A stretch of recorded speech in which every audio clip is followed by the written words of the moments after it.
शिवण्याने अनुकूल किती वर्षाची शिवण्या?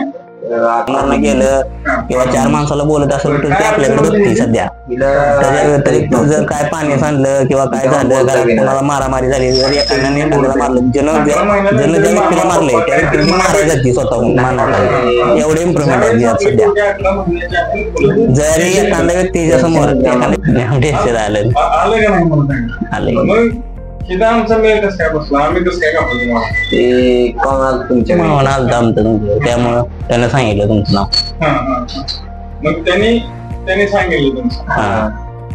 काय म्हणाले ते असं आहे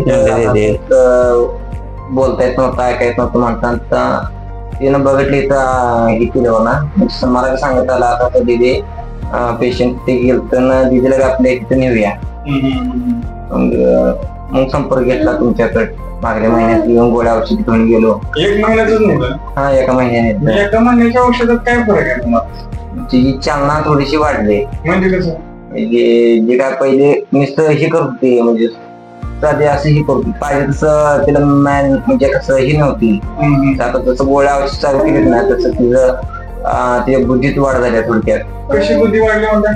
म्हणजे काय जे आहे ना, पाणी सांडलं तर ते फडकांना पुसायला, म्हणजे बाटलीचं बोचून साईडला पडलं तर ते बोचून घेऊन बाटलीला घालणार. परत म्हणजे काय असेल ते थोडं जे त्याच्यात जे हे आहे का नाही, आत थोडक्यात बुद्धीची क्षमता आहे ना थोडी वाढली. जे माझ्या बघण्यात असल्यापासून, म्हणजे मी जेव्हा तिच्या संपर्कात आलो तिथं आल्यापासून, तेव्हा तिला पहिलं काय ऐकू वगैरे म्हणजे असं कळत नव्हतं, समजत नव्हतं. म्हणजे तिच्या समोरनं जर गेलं तर ती बघत नव्हती. पण आता तिच्या समोरनं गेलं किंवा चार माणसाला बोलत असेल तर ती आपल्याकडे बघते सध्या. त्याच्या व्यतिरिक्त जर काय पाणी सांडलं किंवा काय झालं, घरात कोणाला मारामारी झाली, जर एखाद्याने एखाद्याला मारलं, ज्यानं ज्या व्यक्तीला मारले त्या व्यक्तीला ती मारायला जाते स्वतःहून. एवढे इम्प्रुव्हमेंट आहे तिच्यात सध्या. जरी एखाद्या व्यक्तीच्या समोर एखाद्या व्यक्तीला मारायला गेला तर ज्या व्यक्तीने मारले त्या व्यक्तीलाच मारायला जाते. आणि पहिलं काय तोंडातनं असं अक्षर वगैरे येत नव्हती, आता ती म वगैरे म्हणते किंवा असं एखाद्यावर राग आला तर ती अशी ओरडती जास्त. काय नव्हतं, बोलत नव्हती, काहीच नव्हती, काय नाही. आता म्हणजे जर तिला जर काय कोण देना एखादी गोष्ट तर ती ओरडती जास्त प्रमाणात, म करते, अशा रागात जास्त प्रमाणात रागात येते. छान वाटतंय ना? छान वाटतंय. म्हणजे आपली पूर्वी नीट होणार की असं ध्यानात येतं. हो, 100% वाटते. टेन्शन कमी वाटते बघा. टेन्शन कमी आहे. पण आता तुम्ही काय संकल्प घेतलाय हा महिन्यात, जे काय अनुभव आला तुम्हाला? तर आमच्याकडे आता जर हिच्यासारखी किंवा ह्याच्या व्यतिरिक्त चाला येत नसणारी, बोला येत नसणारी, किंवा एखाद्याला कधी जन्मापासून उठाय वगैरे येत नाही अशी जर कोण असतील तर त्यांचा संपर्क आम्ही तुमच्याच करून देऊ.